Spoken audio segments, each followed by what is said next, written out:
नमस्कार, मी संदीप सोनकर आणि श्री सिद्धकला ज्योतिषबाई संदीप या यूट्यूब चॅनलमध्ये तुमचं मनापासून स्वागत.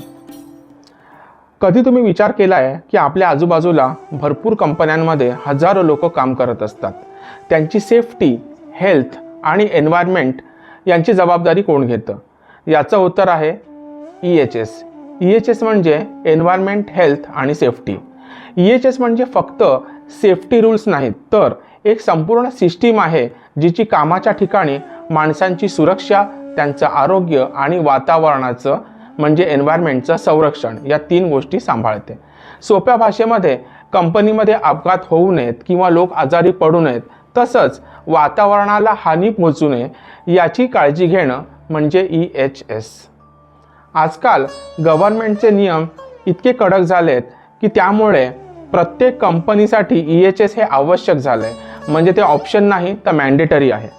एन्व्हायरमेंटच्या दृष्टीने पाहिलं तर इंडस्ट्रीजमधनं निघणारा धूर म्हणजेच कार्बन एमिशन्स, केमिकल वेस्ट किंवा घाण पाणी हे वातावरणाला मोठं नुकसान करू शकतं.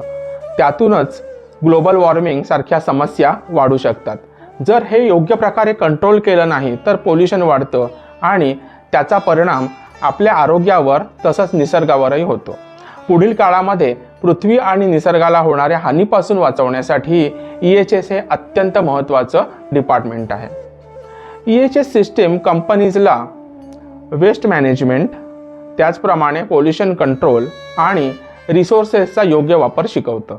तसंच EHS मॅनेजमेंट रिस्क ओळखून सेफ्टी मेजर्स आणि ट्रेनिंगद्वारे ॲक्सिडेंट आधीच टाळण्याचं काम करतो.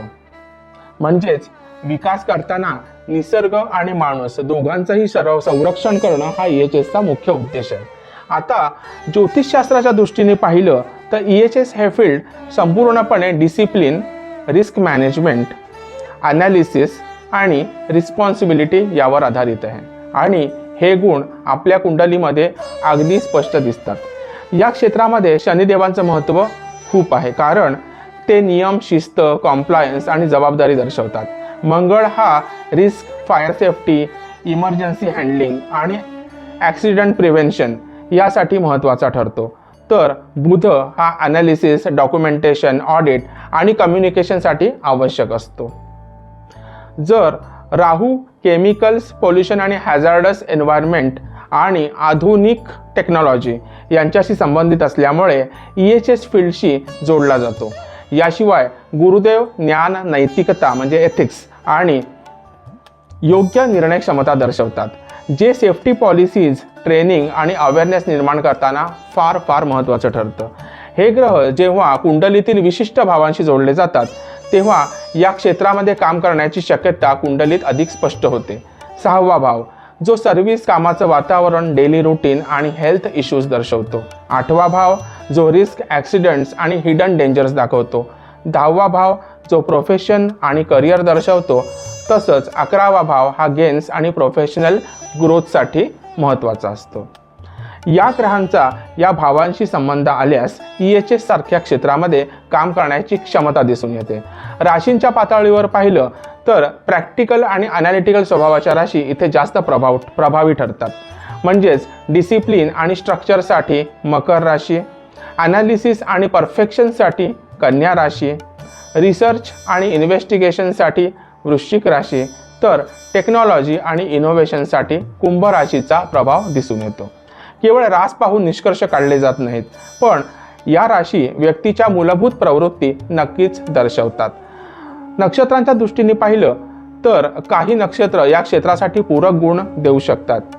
हीलिंग आणि प्रोटेक्शनसाठी शतभिषा नक्षत्र, कोऑर्डिनेशन आणि सिस्टीम मॅनेजमेंटसाठी धनिष्ठा नक्षत्र, रिसर्च आणि प्रॉब्लेम सॉल्व्हिंगसाठी आर्द्रा नक्षत्र, तर डिसिप्लिन आणि टीमवर्कसाठी अनुराधा नक्षत्राचा प्रभाव दिसू शकतो.